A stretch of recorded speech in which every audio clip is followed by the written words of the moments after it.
Dewan Kehormatan Penyelenggara Pemilu atau DKPP mendengarkan keterangan saksi ahli terkait kasus dugaan pelanggaran kode etik penyelenggara Pilpres yang dilakukan para anggota KPU. Dalam sidang yang dipimpin Ketua Majelis Hakim Hedi Lugito tersebut, saksi ahli Ratno Lukito menyatakan adanya pelanggaran terhadap Undang-Undang Nomor 12 Tahun 2011 yang dilakukan para anggota KPU. Berikut pernyataan saksi ahli kepada Majelis Hakim. Saya persilakan ahli untuk memberi keterangan dari ahli pengadu, yakni untuk perkara 135, Profesor Dr. Ratna Lugito, MA, DCL.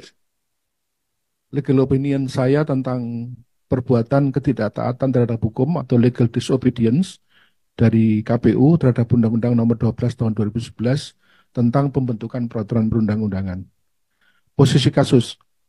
Pada tanggal 16 Oktober 2023, Mahkamah Konstitusi telah menerbitkan putusan nomor 90 PUU 21 tahun 2023 yang mengubah norma pasal 169 huruf Q Undang-Undang Pemilu atau Undang-Undang Nomor 7 tahun 2017 yang sebelumnya berbunyi berusia paling rendah 40 tahun menjadi berusia paling rendah 40 tahun atau pernah sedang menduduki jabatan yang dipilih melalui pemilihan umum termasuk pemilihan kepala daerah.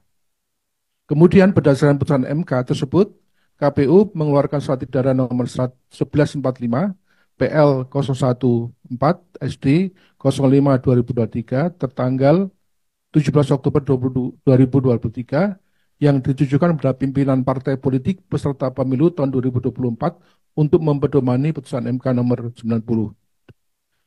Kemudian pada tanggal 25 Oktober 2023, KPU menerima pendaftaran bakal pasangan calon Prabowo Gibran dan dilanjutkan pada tanggal 26 Oktober, Prabowo Gibran melaksanakan tes kesehatan dengan menggunakan anggaran pemilu di RSPAD. Pada tanggal 27 Oktober 2023, KPU mengeluarkan berita acara nomor 1584 PL 014 BA 05 2023 tentang penerimaan pendaftaran bakal pasangan calon presiden dan wakil presiden. Hal ini tanpa pertimbangan bahwa tahapan pendaftaran calon presiden dan wakil presiden berdasarkan PKPU 19 tahun 2023 tentang pencalonan peserta pemilihan umum presiden dan wakil presiden berakhir pada tanggal 25 Oktober 2023. Pada tanggal 3 November 2023, KPU menerbitkan PKPU nomor 23 tahun 2023 sebagai perubahan dari PKPU nomor 19 tahun 2023 tentang pencalonan peserta pemilihan umum presiden dan wakil presiden. Di samping itu, pada tanggal 13 November 2023, KPU telah mengeluarkan keputusan KPU nomor 1632 tahun 2023 tentang penetapan yang menyatakan bahwa Prabowo Subianto dan Gibran Rakabuming Raka sebagai pasangan calon presiden pemilihan umum presiden dan wakil presiden tahun 2024. Apa yang dilakukan oleh KPU di atas menimbulkan pertanyaan sehubungan dengan keberadaan Undang-Undang Pembentukan Peraturan Perundangan, yaitu Undang-Undang Nomor 12 Tahun 2011, khususnya Pasal 10 Ayat 1, huruf D dan Ayat 2, serta penjelasannya, yang menerangkan bahwa tindak lanjut putusan MK dilakukan oleh DPR atau Presiden untuk mencegah terjadinya kekosongan hukum.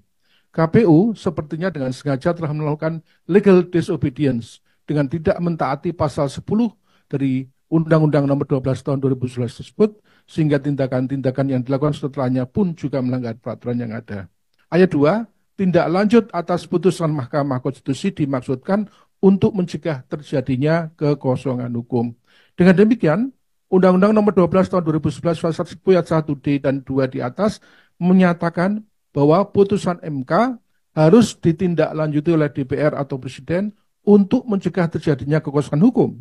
Karena itu, KPU yang mengeluarkan surat edaran nomor 1145 PL 014 SD 05 2023 tertanggal 17 Oktober 2023 yang ditujukan kepada pimpinan partai politik beserta pemilu tahun 2024 untuk mempedomani putusan MK nomor 90 PUU 21 2023 merupakan tindakan yang menyalahi Undang-Undang Nomor 12 Tahun 2011 di atas, karena keputusan MK Nomor 90 yang menambahkan usia 40 tahun menjadi berusia paling rendah 40 tahun atau pernah sedang menduduki jabatan yang dipilih melalui pemilihan umum termasuk pemilihan kepala daerah merupakan putusan yang memiliki sifat non-executable.